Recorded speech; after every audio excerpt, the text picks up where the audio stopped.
6:41 on a Wednesday, and time for our Morning Cup of Joe with Metro Sheriff Joe Lombardo. Good morning, Sheriff. It's great to have you. Morning, Alex. Unfortunately, happy to be here. Well, we're happy to have you. Unfortunately, we want to start with this. There's been more crime and fights, as you know, on the Strip since it reopened. All morning, we've been following that latest shooting at the Aria happened last night. Have you increased patrols? Has Metro increased patrols in light of that? Yeah, we have, unfortunately. We've been noticing a trend out there since August, and so we've been tracking everything involved in the Las Vegas Boulevard area to include Fremont Street, which is having some similar issues as we talk today. But with that in mind, we've increased substantially the amount of officers that are present throughout the weekends on Fridays and Saturdays. So I think we've done very well in mitigating a lot of events from occurring, very well in responding to a lot of events that have occurred. Unfortunately, as early as last night, we had another shooting.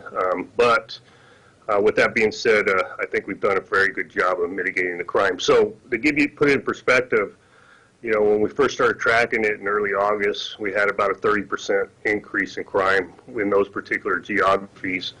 But now, in today's number, we've had about a 1.3% increase in crime. So as compared to the rest of the valley, it's a difference of about a minus 13% versus an increase of 1.3. So that's a big jump or a big delta.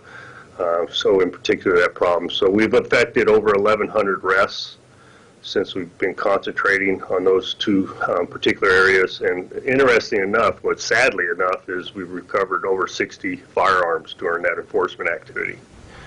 And out of those 1,100 arrests, 40% of them were for felonies. Wow. But the trend line's going the right way. It's going the way we want it to go. And as we get into the fall season and more of the activities associated with the casinos, like entertainment and restaurants and everything else that they do within those areas, hopefully the increase in availability will help us in fighting this crime picture. Any idea what's behind the increase? What's causing this increase in crime? It's just a lot of people in a small, condensed area, and you infuse their desire to have a great time, infuse things like alcohol and drugs, and it's a bad combination for us in the police world. It's a great combination if you're looking to have a good time, but when you get those people intoxicated per se, it's a different formula. So we got to get them inside the venues to be able to go to the nightclubs and all that kind of stuff instead of hanging out in front and taunting each other on a regular basis. Yeah, and they're closed, unfortunately, too. All right, another thing people have been complaining a lot about lately, Sheriff, all those motorized scooters that we've seen on the Strip lately, are there laws about where people can and can't drive those? Yes and no.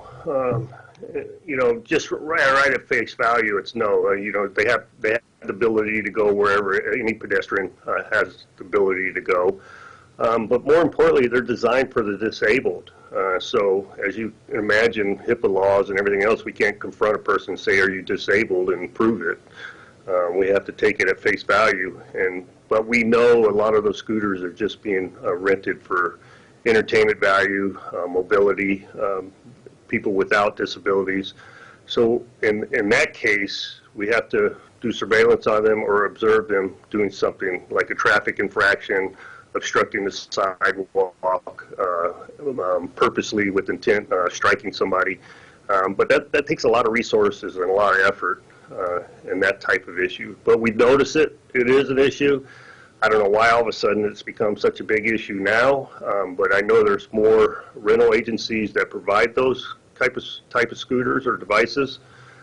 So, as we do in police work, we adapt and overcome on a regular basis.